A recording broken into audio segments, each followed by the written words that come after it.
Hi guys, welcome to the channel. In today's video, I'm going to show you how to check distance between two places in Google Maps.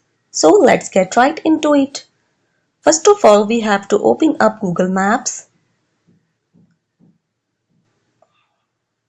Then you have to tap longer on the map location where you want to measure the distance.